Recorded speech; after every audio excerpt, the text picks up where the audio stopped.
Hello friends, welcome to lecture series in botany. Today our topic is angiospermic ovule, its structure and types. First we will try to understand the detailed structure of an ovule, then we will discuss its different types, and lastly we will try to understand development of different types of embryo sacs. Ovule literally means small egg. In angiosperms, the ovule is a structure that contains the female reproductive cells. The ovules are situated inside the ovary, attached to a special tissue called placenta. A fully mature ovule consists of stalk and the body. The stalk of an ovule is called funicle. One end of the funicle is attached to the placenta and the other end to the body of the ovule. The point of attachment of funicle with the body of an ovule is called hilum.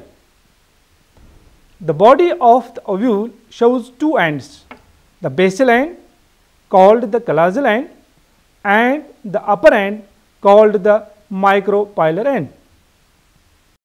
Now let us discuss the detailed structure of an ovule. A typical angiospermic ovule is composed of following structures. Number 1, integuments. The main body of the ovule is covered with one or two envelopes called integuments. Ovules with one integument are called unitegmic, and those with two integuments are known as bitegmic. Ovules without integuments are called ategmic. The ovules arise as a small mound of homogeneous tissue on the placenta in the ovary. Integuments arise close to the base of this homogeneous tissue. With the differentiation of integuments, the whole ovule begins to curve and assumes its final shape at megaspore tetrad stage. Although the integuments initiate later, they grow faster than the nucellus and soon surround it completely except in the region of the micropyle. In a fully mature ovule, the outer integument is more massive and thicker than the inner integument. The unitegmic condition of ovules is considered to be derived from fusion of the two integuments or by suppression of one integument. Next is endothelium. In some plants with unitegmic ovules, the nucellus degenerates at an early stage of ovule development and the innermost layer of the integument becomes specialized to perform the nutritive function for the embryo sac. This specialized tissue present around the embryo sac is called endothelium. The endothelium is usually single layered. However, in Asteraceae it may become multi-layered. It is 10 to 12 layered in Helianthus. Normally, the endothelium covers the entire embryo sac. However, sometimes it remains confined to the lower 2/3 of the callosal half or to the micropylar end of the embryo sac. Although detailed structural and physiological studies about endothelium are lacking, its presence around the embryo sac and its cytological features suggest that it may be functionally similar to the anther tapetum which surrounds the sporogenous tissue, and hence it is also called integumentary tapetum. Next is micropyle. A micropyle is an opening through the integuments of an ovule to the nucellus. Depending upon the presence or absence of integuments, the micropyle may or may not be organized. In bitegamic ovules, the micropyle is generally formed by either both the integuments or only the inner integument.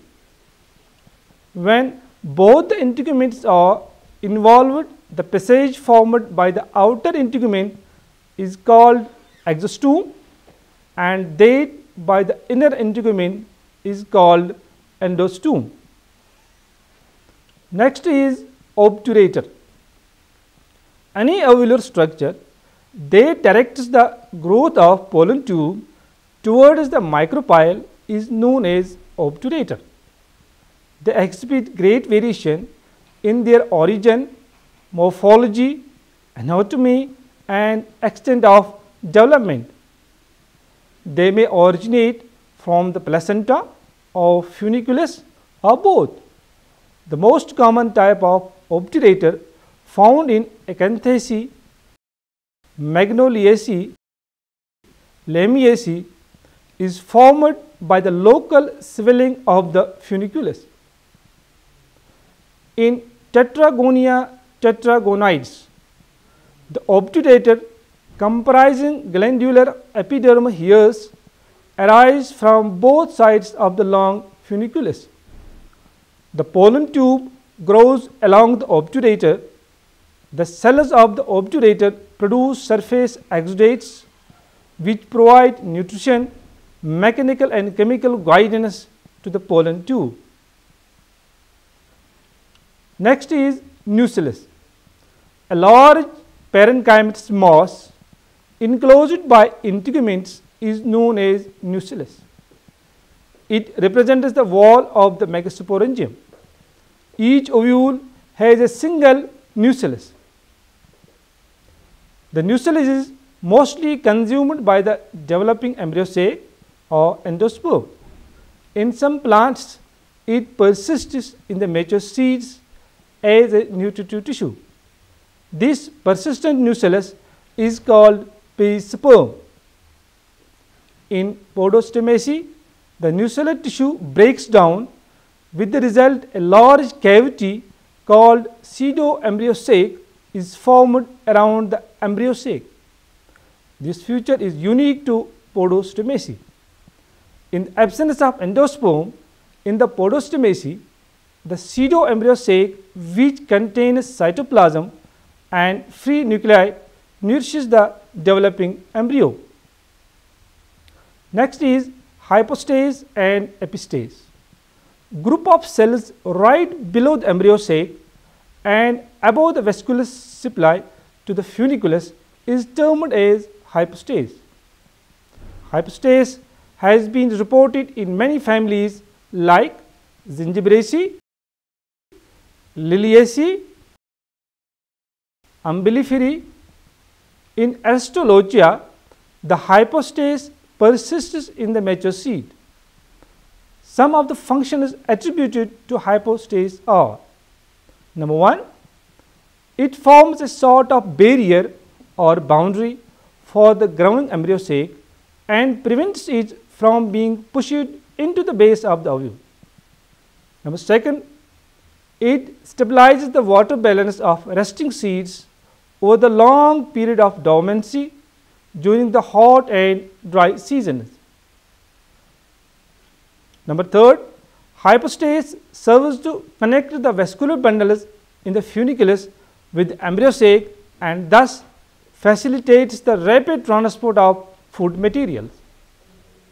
Number 4, it may produce certain enzymes or hormones or play a protective role in mature seeds. The epistase is formed by the nucellar epidermis above the embryo sac. It forms a cape-like structure of cutinized cells and is distinguishable even during advanced stage of embryo development. Next structure is arrel and arreloid. The annular outgrowth that is formed from the funiculus and surrounds the ovule like an integument is called arrel. According to Maheshwari, in 1950, aril is a new structure that is formed only in few taxa and sometimes represents a third integument. The aril-like outgrowth that is formed from the micropylar region of the integument and surrounds the ovule is known as arillode or arilloid. It helps in seed dispersal. Next is operculum. In some members such as lamina, the integumentary cells at the tip region divide and give rise to a cape-like structure with compact cells around micropyle. It is known as operculum. Next structure is coracle. Coracle is a spongy pad of tissue that is produced by the outer integument in micropylar region. It involves absorption of water during seed germination as well as seed dispersal to some extent. Now the types of ovules. On the basis of mutual relationship between funicle, chalaza and the micropyle, there are 6 types of ovules found in angiosperms. These are atropous, anatropous, campylotropous, hemianatropous, amphitropous and circinotropous. Let us discuss them one by one. Atropous. This type of ovule is also called orthotropous or straight ovule. In this type, funicle, chalaza and micropyle are situated on one vertical axis with micropyle directed upwards. It is found in Polygonum. Anatropous. These ovules are also called inverted ovules because the body of the ovule is so bent so that micropyle is directed downwards and lies close to the hilum. The chalaza and the micropyle are present on the same axis but not the funicle. It is the most common type of ovule found in angiosperms. It is found in Ricinus communis. Campylotropous. This is an ovule placed transversely on the funicle. The body is bent in such a way that micropyle gets directed downwards and is not in straight line with chalaza. It is found in members of Cruciferi. Hemianatropous. In this type, the body of the ovule is situated at right angles to the funicle. It is found in Ranunculus. Amphitropous. In this case, the ovule is curved in such a way that embryo sac also becomes horseshoe shaped. The micropyle is directed downwards and does not lie on straight line with chalaza. Amphitropous type of ovule occurs in members of Elismaceae. Circinotropous. This type of ovule is initially orthotropous but becomes anatropous due to unilateral growth of funicle. The growth continues till the ovule once again becomes orthotropous. As a result, funicle completely surrounds the body of the ovule. It is found in Opuntia. Now the development of female gametophyte or embryo sac. The development of female gametophyte involves following processes. Number 1 is megasporogenesis. It begins with the differentiation of archisporial initial in the nucellar epidermis. It becomes more prominent than its surrounding cells because of its large size, denser cytoplasm and larger nucleus.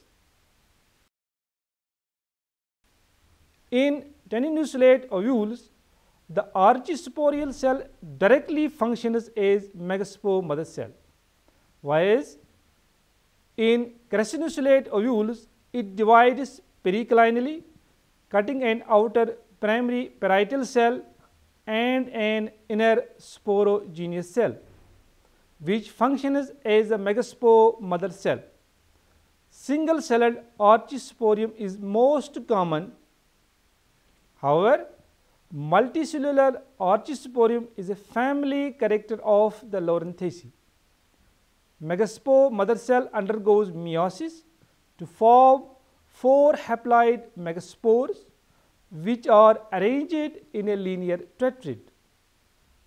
Occasionally, T-shaped or inverted T-shaped tetrads are also formed.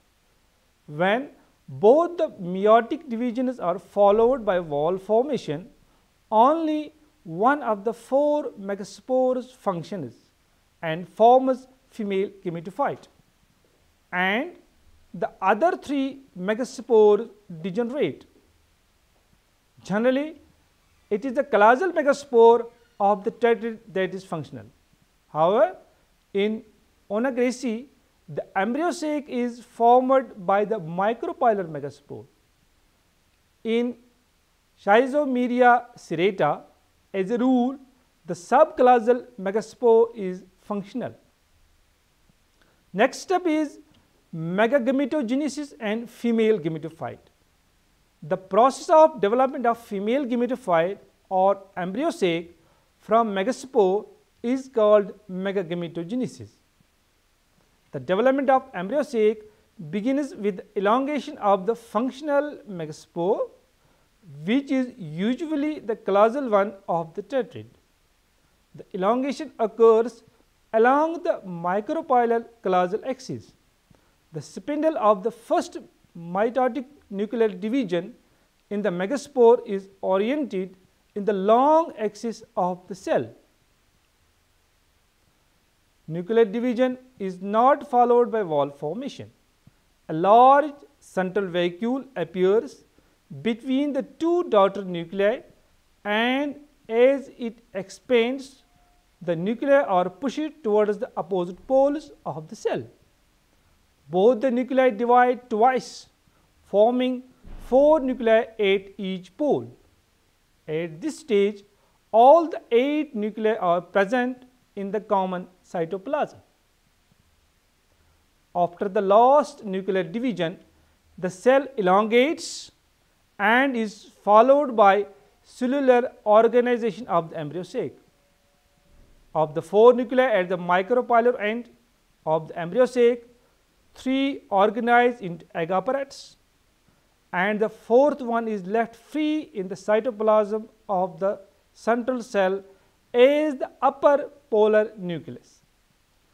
The egg apparatus is attached to the wall of the embryo sac only at the micropylar end, its major portion being surrounded by the central cell. At the classal end, out of 4 nuclei, 3 form antipodals, whereas 4th one migrates toward the center to function as lower polar nucleus. The 2 polar nuclei come close to each other in the center of the embryo sac. This mode of embryo sac development occurs in majority of angiosperms and is known as the polygonum type. Now, the mature embryo sac.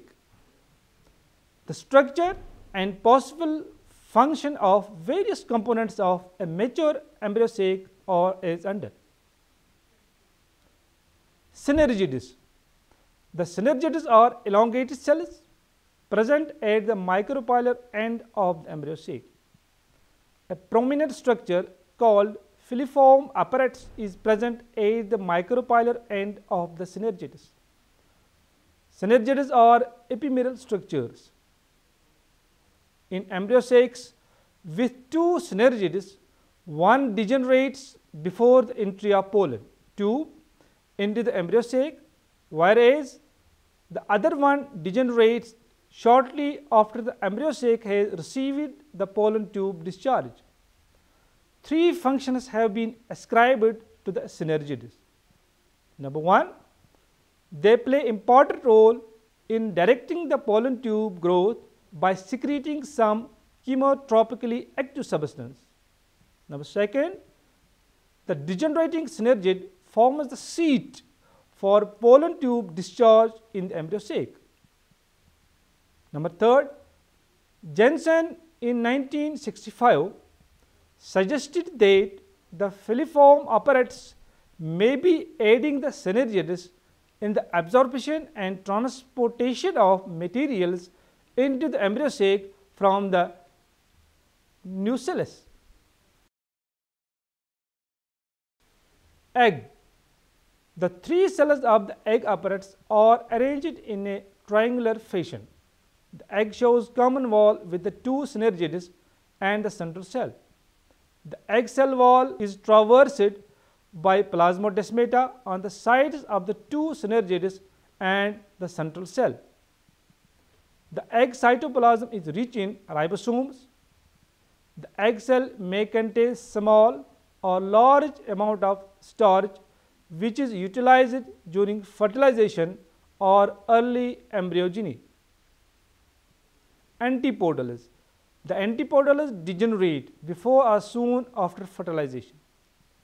In many plants, the antipodals are persistent and show some structural and cytological features suggesting their possible role in the nutrition of the embryo sac. Three main functions have been ascribed to antipodals. Number one, these cells may be associated with the nutrition of the embryo sac. Number two, they may store large amount of starch, lipids and proteins which are utilized by developing endosperm and embryo. Number third, they produce and secrete substances that control the growth and development of the endosperm. Central cell. It is the largest cell of the embryo sac and is mother cell of the endosperm. The enlargement of the embryo sac is largely due to the inflation of the large central vacuole of the central cell. The vacuole in the central cell is a reservoir of sugars, amino acids and organic salts. The two polar nuclei fuse before or during double fertilization to form the secondary nucleus. The central cell is connected with egg, synergids and antipodals through plasmodesmata. Now the types of embryo sacs. There are three main types of embryo sacs. These are monosporic, bisporic and tetrasporic. Each group has more than one type of embryo sac named after the genus in which it was described. Monosporic embryo sac. In this type, only one out of the 4 megaspores takes part in the development of embryo sac. All the nuclei in such an embryo sac are genetically identical because they are derived through mitosis of the single nucleus. There are two types of monosporic embryo sacs. Number one is polygonum type. The embryo sac is formed by the calasal megaspore of the tetrad and is 8 nucleate. The mature embryo sac comprises a 3-celled egg apparatus, 3 antipodals and a binucleate central cell.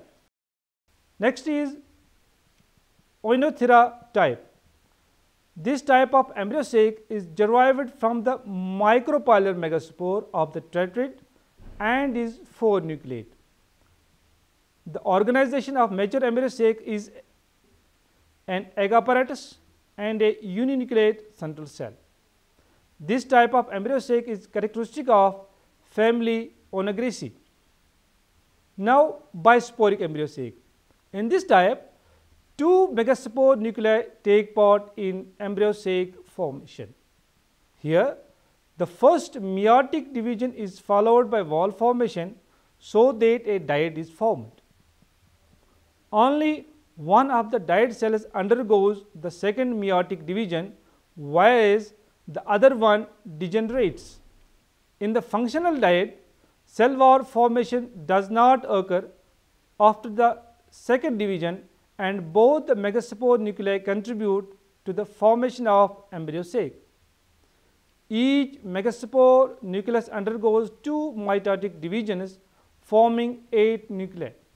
The final organization of the embryo sac is similar to the polygonum type. Bisporic embryo sac is of 2 types. Number 1, allium type. Here embryo sac is derived from the callosal diet cell. Number 2 is Endymion type. This type of bisporic embryo sac is formed by the micropylar diet. Now the tetrasporic embryo sacs. In this case, neither of the meiotic division is followed by wall formation. With the result, all the 4 nuclei remain in common cytoplasm, forming a cynomegastore.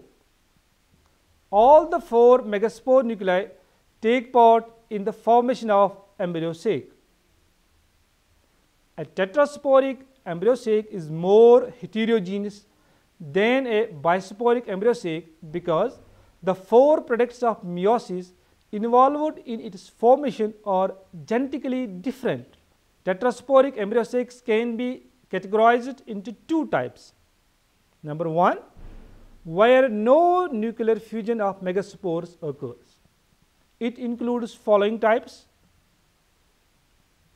Number 1 is Adoxa type. Here the embryo sac is 8 nucleate after a single post-meiotic mitosis, and its organization is similar to that of polygonum type. Number 2 is Plumbago type. In this type also only one post-meiotic mitosis occurs. The mature embryo sac comprises an egg cell and a 4 nucleate central cell. The other 3 nuclei are cut off as peripheral cells. Next is Pinea type. Here 2 post-meiotic divisions occur, resulting in the formation of 16 nuclei. The mature embryo sac comprises 4 groups of 3 cells each. One group at micropylar end, one at the callosal end, and the 2 arranged laterally. The remaining 4 nuclei behave as polars. The micropylar triad functions as the egg apparatus. Next is Peperomia type. The embryo sac is 16 nucleate. The organization of embryo sac includes an egg apparatus comprising an egg and only one synergid, 6 peripheral cells, and a central cell with 8 nuclei. Next is Drusa type. This type of embryo sac is also 16 nucleate. The mature embryo sac comprises a normal 3-celled egg apparatus, 2 polar nuclei, and 11 antipodals. Category 2 of tetrasporic embryo sac, where nuclear fusion occurs. In this category, 3 megaspore nuclei fuse to form a triploid nucleus at the callosal end of the cynomegastore. The 4th nucleus at the micropylar end remains haploid. It includes following 2 types. Fritillaria type. After the nuclear fusion, both the nuclei of the cynomegastore divide twice, forming 4 nuclei at each pole. The mature embryo sac comprises an egg apparatus of 3 haploid cells, 3 triploid antipodal cells, and a central cell with 2 polar nuclei, 1 triploid and 1 haploid. Number 2nd type of this is Plumbago type. After the nuclear fusion, by a single division of each nucleus, 4 nuclei are formed, 2-8 micropylar end and 2-8 classal end. One of the haploid nuclei 8 micropylar end functions as egg and the other one functions as the upper polar nucleus. Similarly, one of the triploid nuclei at the classal end forms a single antipodal cell, whereas the other one functions as a lower polar nucleus. In this way, one polar nucleus is haploid and the other one is triploid. So friends, I hope that you might have understood the ovule structure and its various types. See you with a new topic. Till then, goodbye.